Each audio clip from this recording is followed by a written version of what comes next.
Time Attack has firmly established itself in England and the US and is still going strong in its home Japan. And thanks to high-octane racing, Australia now has a premier Time Attack event for purpose-built cars to compete in called Superlap. The first event was held at Oran Park Raceway, backed by Yokohama and Express Publications, along with a range of supporting workshops and companies, and it was a complete success. A range of top-level cars came out of the woodwork, and many cars travelled from interstate, meaning the stage was set for a top event with big competition.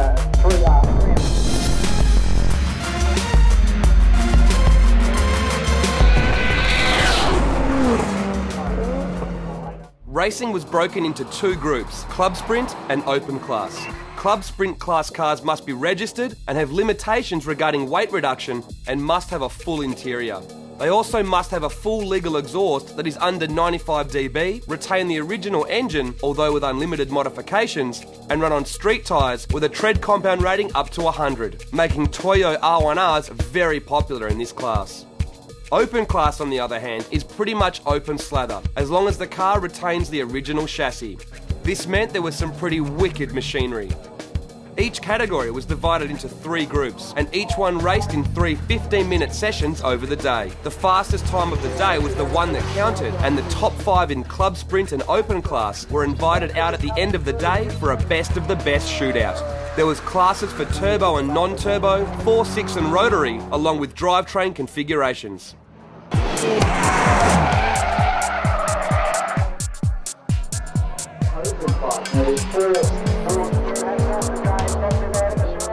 With action out on track, there was plenty happening in the pits, with a bunch of trade stands from various sponsors.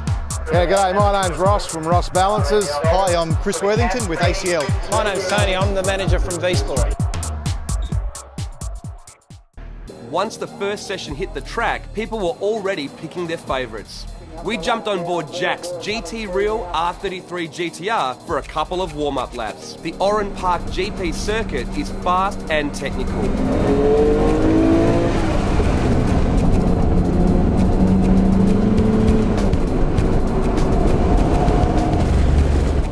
The Club Sprint class had an interesting mix of cars, including a turbo Land Cruiser, a barrage of Evos and WRXs, Ben Ellis's old-school Datsun, and a lone Safiro drift car belonging to Anthony Hectic Billig.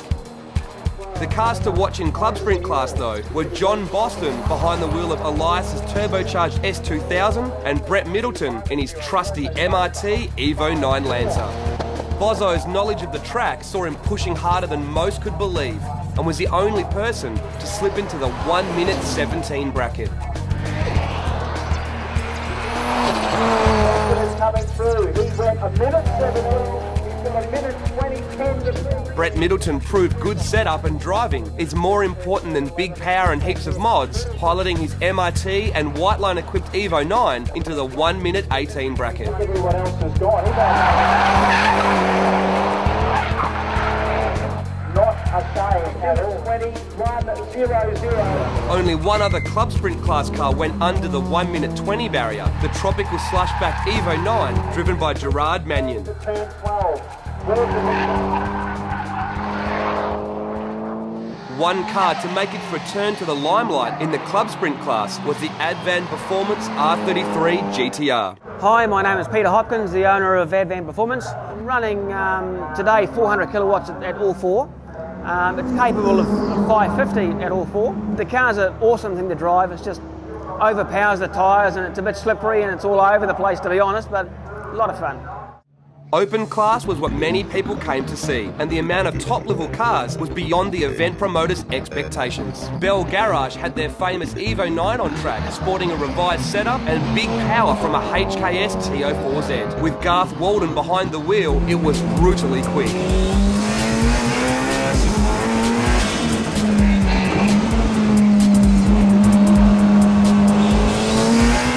Originally known for his drift antics, Adam Newton was out in his R32 Skyline, now wide-bodied with 600 plus horsepower and a setup for Time Attack. It was an animal out on track and was awesome to watch and even better to listen to.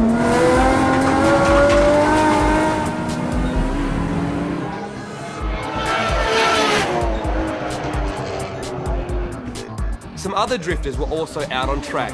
Darren Appleton was driving the Otomoto Toyota-powered S13, and Nathan Wiesel was in his RB26-powered GDST Skyline. It may have been a time attack event, but Nathan simply couldn't help himself around the driftland part of the track. Another mental, big-powered rear-wheel drive was the 300ZX from Unique Autosports. Hi, I'm John Penlington from Unique Autosports. I'm the manager there. We're competing in the open class. We've obviously done our own modifications, custom suspension. Check out how wild this car is behind the wheel.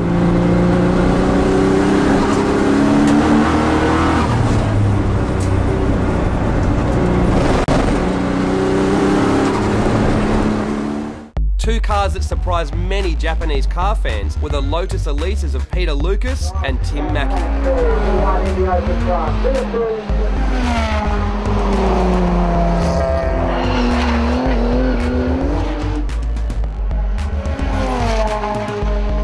Representing the GTR badge was Dave Loftus in the R32 and Mark Berry in the famous high-octane back GTR.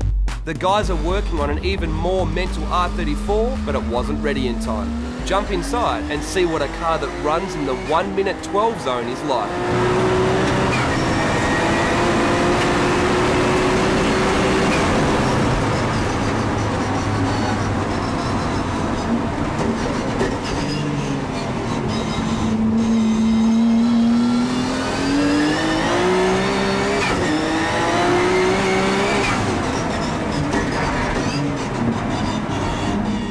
Mark Berry's teammate, Russell Newman, was driving their newly acquired R35 GTR. Even though it's bone stock, it had to run in the open class as it isn't registered. But if it was in club sprint class, its 1:17 pace meant it would have taken second place by 0.002 of a second, blindingly fast for a stock car. When the dust settled at the end of the day, the Lotus of Peter Lucas took the top spot with a 1:12.1, while Mark Berry took out second overall and fastest four-wheel drive with a 1:12.8, and Dave Loftus wasn't far behind in his GDR with a 1:12.95. The Bell Evo 9 and Lotus of Tim Mackey rounded out the top 5, all of which were invited out for the best of the best shootout. The Bell Evo 9 won the open class shootout and certainly was a wild ride.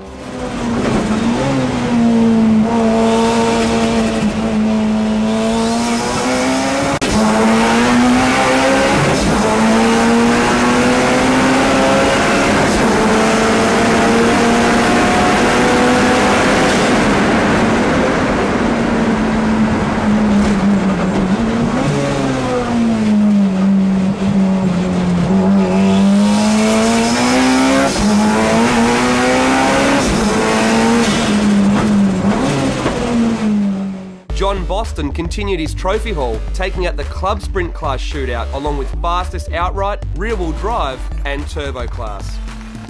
Well, we've been trying to catch up with this guy all day, but seems as this event turned into the John Boston 500, as Ian put it, it's been a bit hard to get hold of you, mate. You were driving a few cars out there and getting quite a lot of trophies. Absolutely, it's been an awesome day. So I was driving John Penlington Z in Open and Elias with his S2000 in the club sprint class. So yeah, it's pretty busy. So it was a tight schedule, but thoroughly enjoyed it. Now you've been to a lot of events and all various types. What do you think of the Superlap and where do you see it going?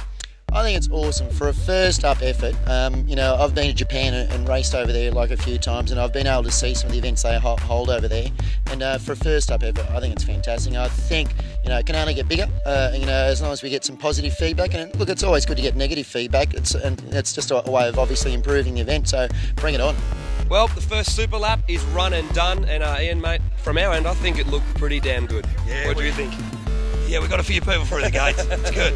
Now, what do you think of the turnout of the cars? Were you expecting that many top-level cars to turn up for the thing? Were you expecting... What were your thoughts? I think so. We've been planning it for quite some time. As you know, you come to Japan with us, and we've been talking about it since then. So, yeah, I think it'll only get better, mate.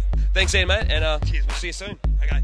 The first Superlap was a complete success, and the sport of time attack is set to only get bigger. To keep up to date and get news on future events, head to superlap.com.au.